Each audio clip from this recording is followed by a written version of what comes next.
This is a positive one, all right? This is a happy ending, positive video, okay? I promise.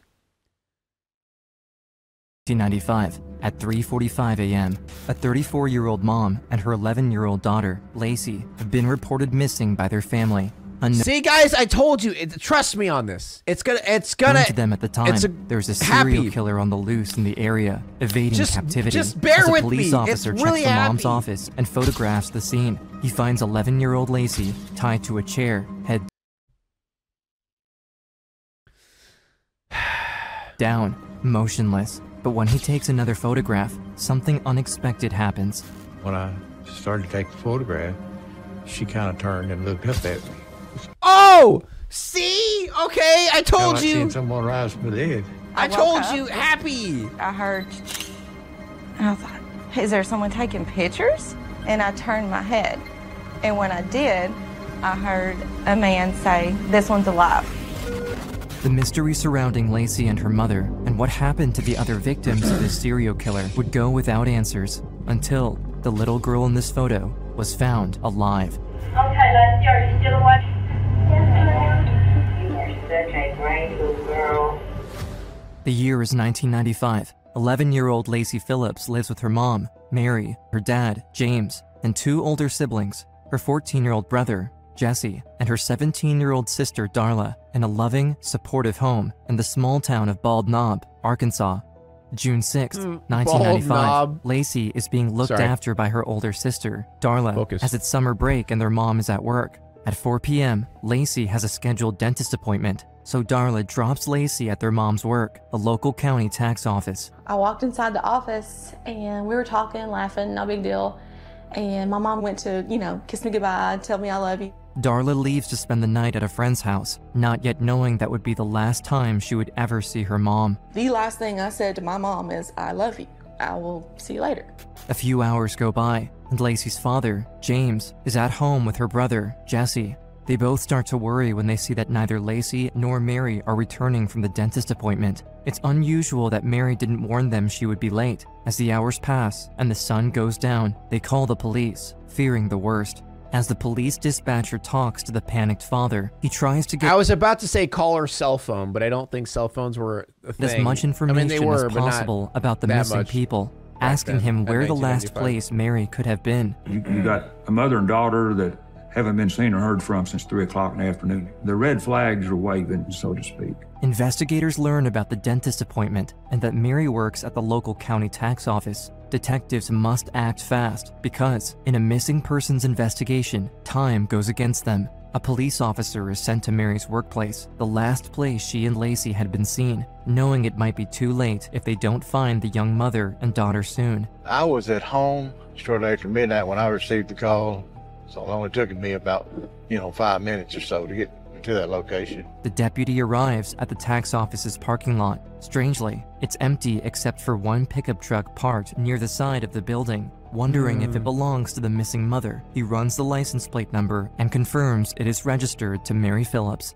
The police officer walks to the front of the building. Knocking on the door, he notices it's unlocked. He enters, looking around the dark office. Wow, they reacted fast? Then, didn't just shrug? I know, that's a rare occasion, flashlight, but... he sees something lying on the floor. It's the body of a young woman. She seems badly beaten, with her hands bound tightly behind her back. He rushes to check for signs of life, but she's unresponsive. Even the officer with crime scene experience has trouble processing what he sees, calling for reinforcement. The police investigator begins to photograph the scene, focusing on every detail when he suddenly notices a trail of blood leading to a closed door. Maybe the victim and her killer struggled in another room. Intrigued, the officer carefully opens the door and discovers a small bathroom with a toilet and sink, but his attention immediately locks in the middle of the room. A young girl is tied to a chair. She's slumped over, motionless, covered in blood. It appears she's been hit in the head several times. Investigators desperately need answers, but so far, they have no suspects or leads about what happened. And without any survivors or security camera footage, the chance of finding a lead suspect diminishes drastically. But as the officer starts photographing the second crime scene and his camera flashes, something unexpected happens.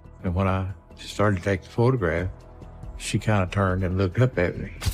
It was a shock, a real shock.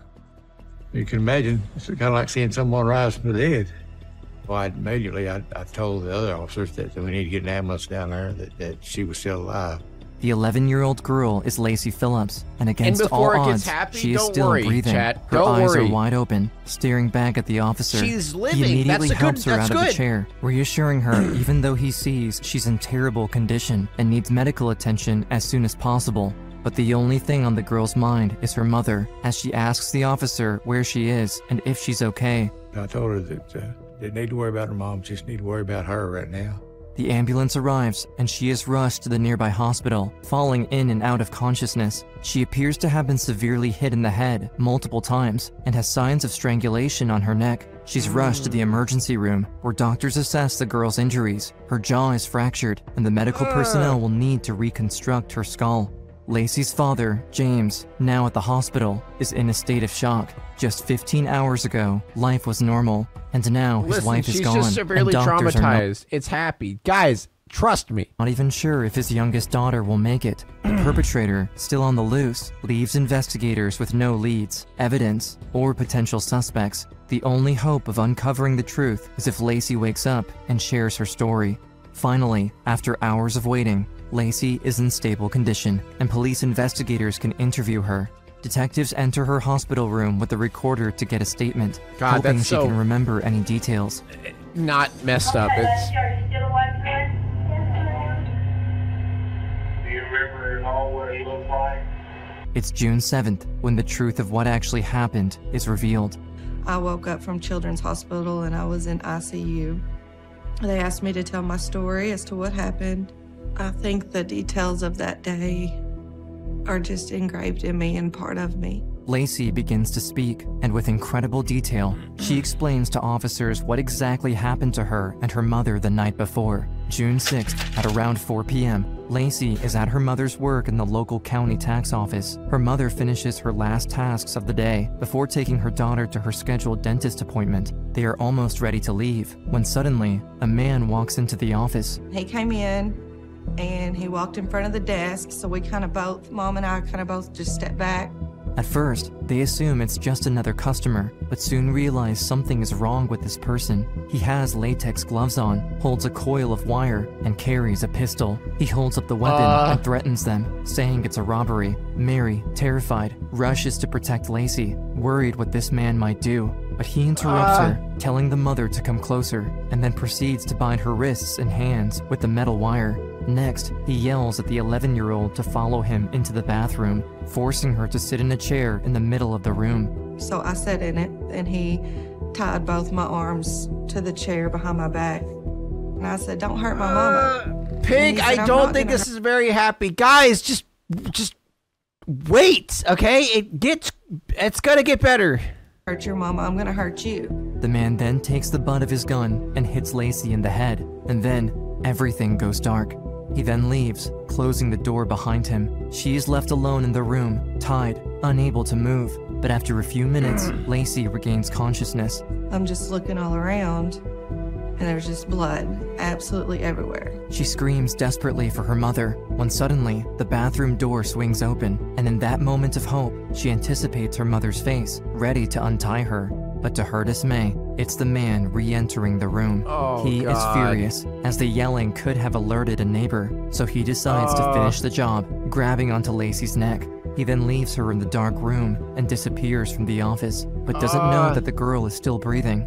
Hours pass as she struggles in vain against tightly bound restraints, weakening with each passing moment. Lacey's only hope is that someone discovers her before it's too late. Over 12 hours later, the young girl is still immobile, half awake, when she begins to hear a faint clicking noise. The electronic clicking noise gets louder and more frequent. It took a few times after I heard the clicking noise to realize what it was. I wanted to move, but my body just wouldn't let me move. And so then I just stopped and listened. And then that's when I told myself that clicking noise, I said, "Is someone taking a picture?" She turns her head behind her and sees a police officer with a camera taking a picture. Lacey is shocked.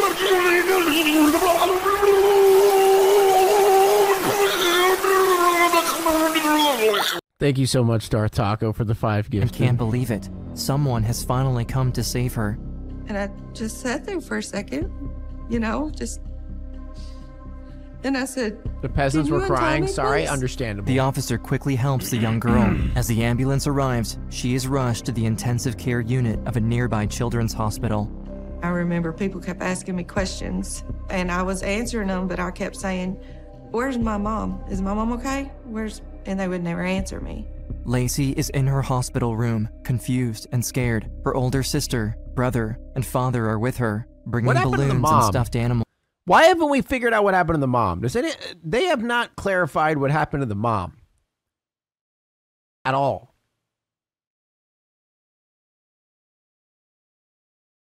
I mean, I assume she's dead, right? I mean, all we've seen is pictures.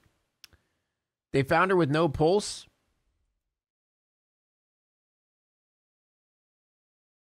Did I miss it? But she can't help but wonder where her mother is. I really Oh, thought that maybe mom was in the hospital too, and that, you know, maybe she had got hurt. So what was the happy However, part? Guys, just wait, all right? Lacey remains seated Just in her wait. bed for the entire day without anyone providing answers about her mother. An unsettling certainty creeps in. Eventually, her father steps into her hospital room and comes to her bedside. And he got down on his knees and kind of put his arms on me, and he said, I just wanted to tell you that mom is in heaven with great grandma. And I just looked at him, and of course people are crying, and I said, okay.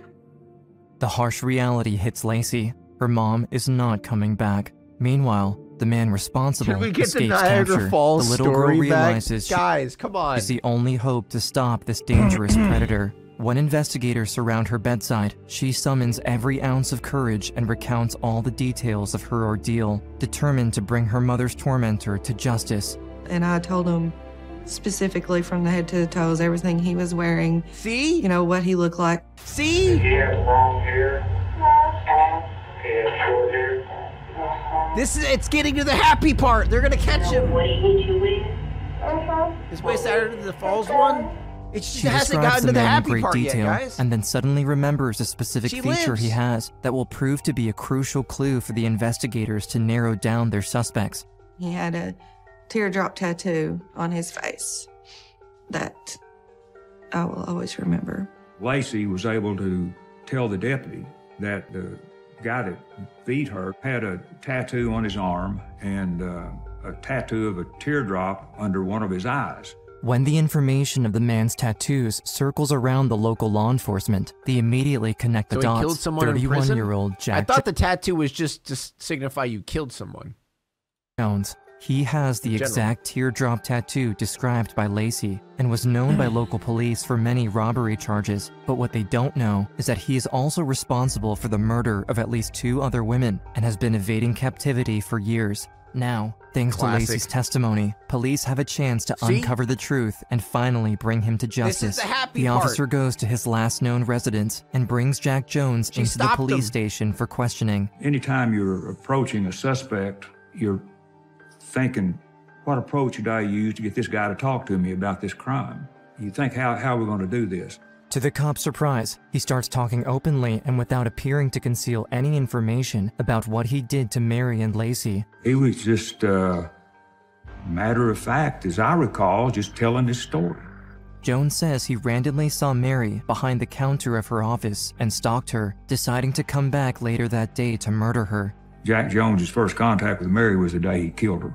He tells the investigators how he cut the cord off the coffee pot and tied it around her neck and how he choked her with his hands. He claims he was seeking revenge for his own wife's rape, since nothing had been done about it. I guess he thought that if he'd been done wrong, well, that justified him doing wrong to somebody else.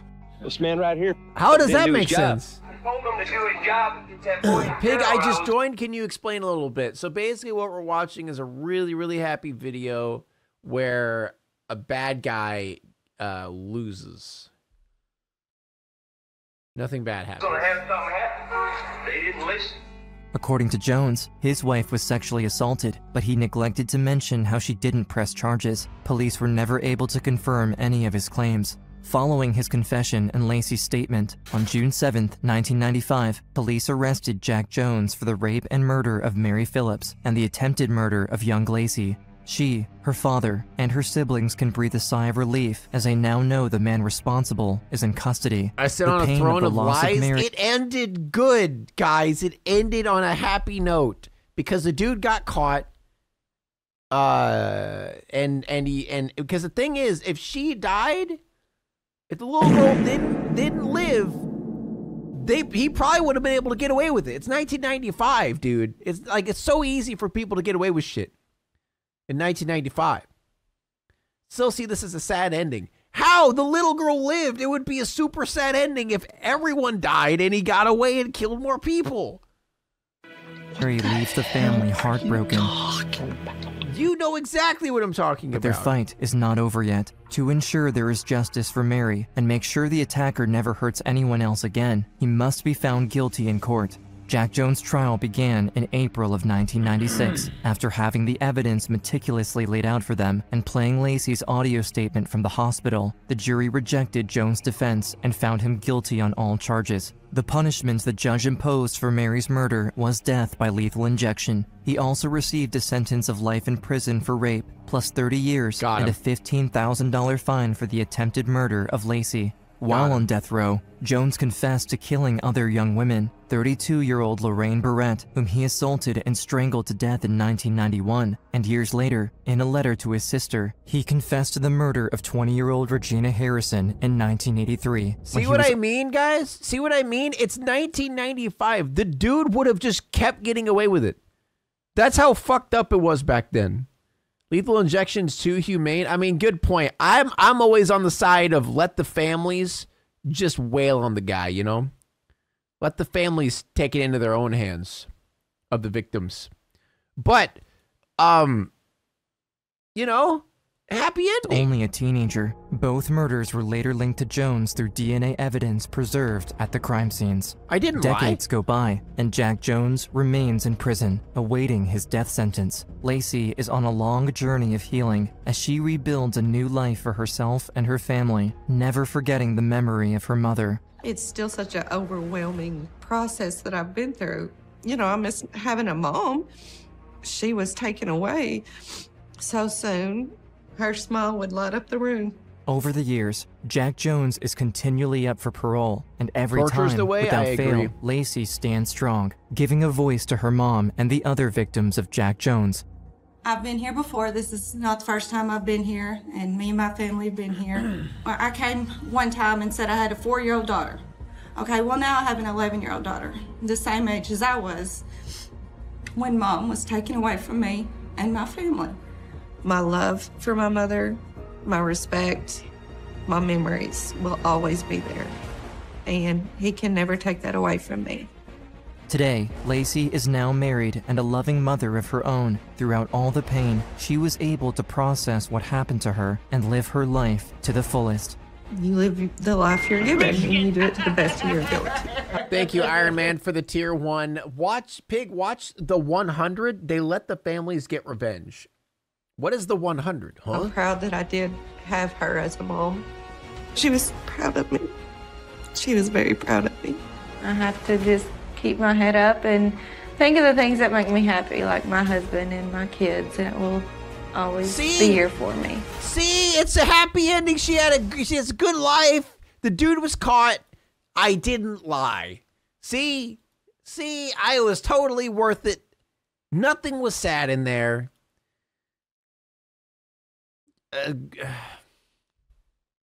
Now it's time to walk away. I hope you enjoyed your stay. Did you laugh or cry or maybe subscribed? I'll thank you either way. You know I will miss you. I hope you return. Tell your friend or your mother to get me more views, please.